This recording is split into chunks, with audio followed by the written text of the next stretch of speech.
The Master's Mysteries, Tales of Magical Mastery, Episode 107.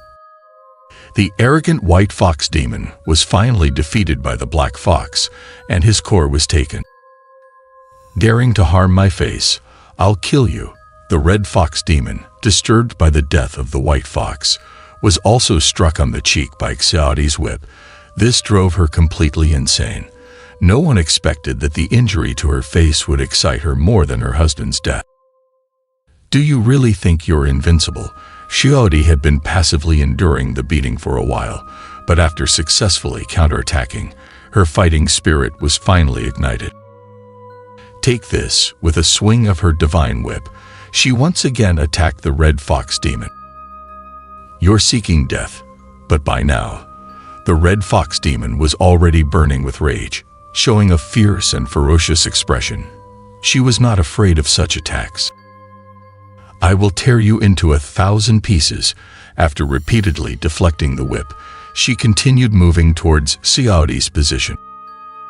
Suddenly, Xiaodi's whip attack slowed down a bit. Seizing the opportunity, the red fox demon quickly grabbed the whip's end. Then, with a swift motion, she wound the whip around her arms. The speed was so astonishing that it left people in awe. Moreover, the strength was formidable. Xiaodi was no match for her. The whip in her hand instantly slipped away. You little brat, die! The red fox demon threw the pulled whip behind her, then with a swift step, quickly attacked Xiaodi. A palm came at her fast and fiercely. Xiaodi, without her weapon, had no chance to evade, and was hit head-on. The red fox demon, driven mad, exerted all her strength. This palm sent Xiaodi flying more than 10 meters away, heavily crashing to the ground. Of course, she had no intention of giving Xiaodi a chance to catch her breath. Before Xiaodi could get up from the ground, she attacked again. Your little face is mine now. The red fox demon was extremely excited, shouting about cutting off Xiaodi's face and sticking it on her own. In her ecstatic madness, she exposed her fatal flaw. Just as the red fox demon reached Xiaodi, she suddenly felt a sharp pain behind her, a powerful palm striking her back. Seems like you forgot about me. When she turned around, the four-tailed fox that had been attached to Xiaodi at some point was now behind her. Before the red fox demon could comprehend, her body flew out weakly, crashing heavily to the ground.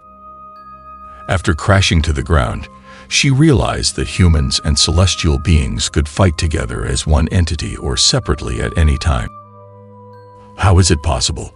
It's infuriating that she didn't notice the girl had disappeared from her body, leading to her disadvantage.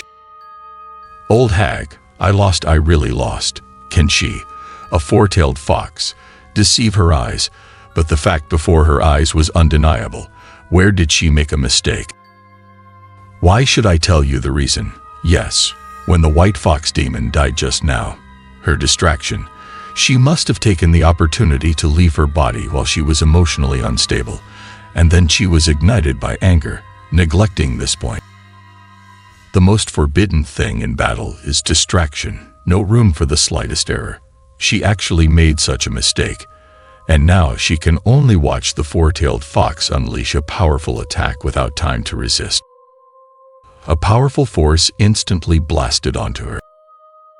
Actually, being in a passive state after merging was a plan agreed upon by Huquilin and Xiaodi. Huquilin had not used all her magic power, waiting for the right moment to launch an unexpected fatal attack. Think about those children you devoured. You deserve this. Should have died long ago. Huquilin is right. It's time for these red and white fox demons, who killed countless children for their cultivation, to face divine retribution. Huquilin approached her and with one palm struck her spiritual bone. Nothing seemed outwardly different, but in an instant, she shattered her soul. In an instant, the demonic energy scattered, and the red fox demon weakly lowered her head. Xiaodi, how are you? After taking the red fox demon's core, Huquilin turned to Xiaodi. Due to their connection, She knew Xiaodi's injuries were not severe, so she wasn't overly worried.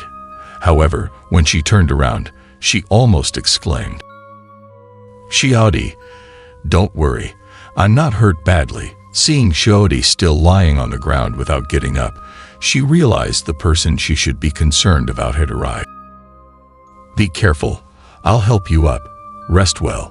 We've got your back." "Why aren't you helping him?"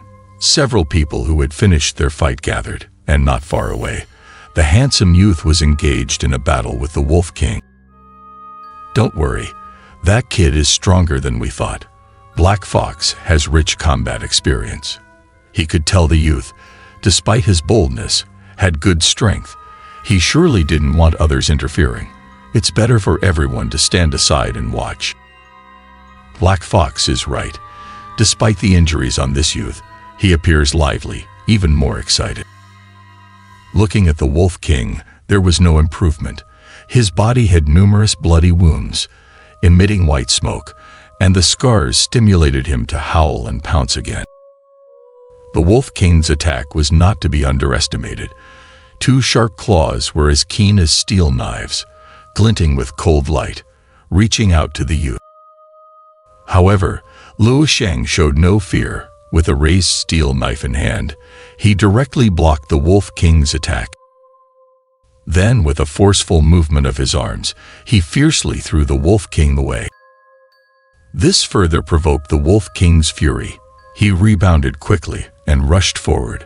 However, at this moment, a dark shadow descended from above, striking his forehead.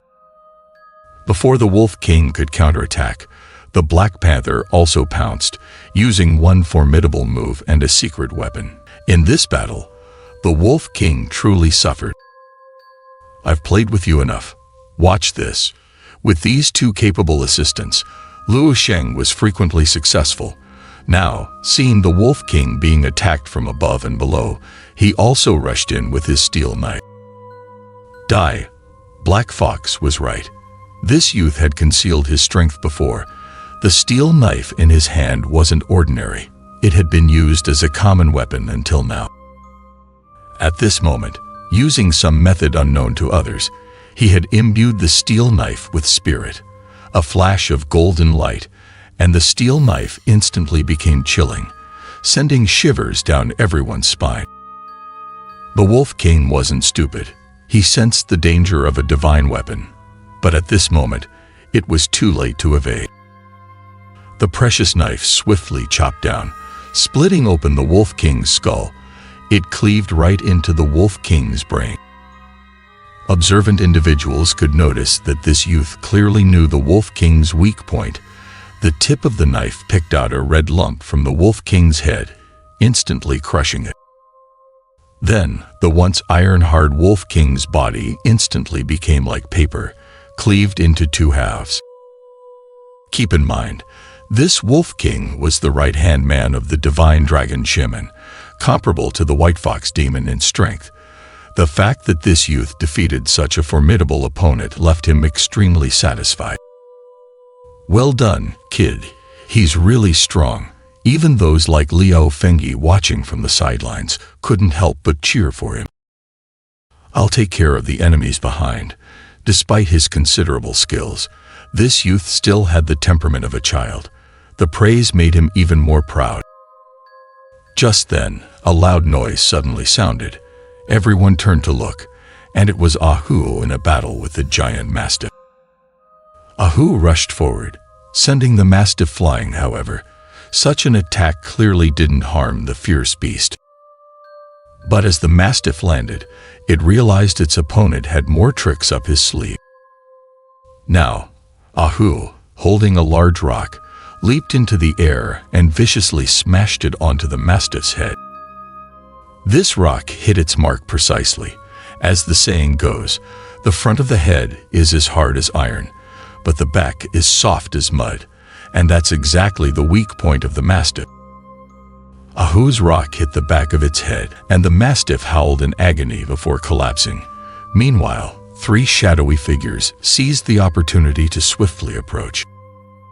These three individuals took advantage, But the mastiff got its chance too and howled, lunging towards Ahu.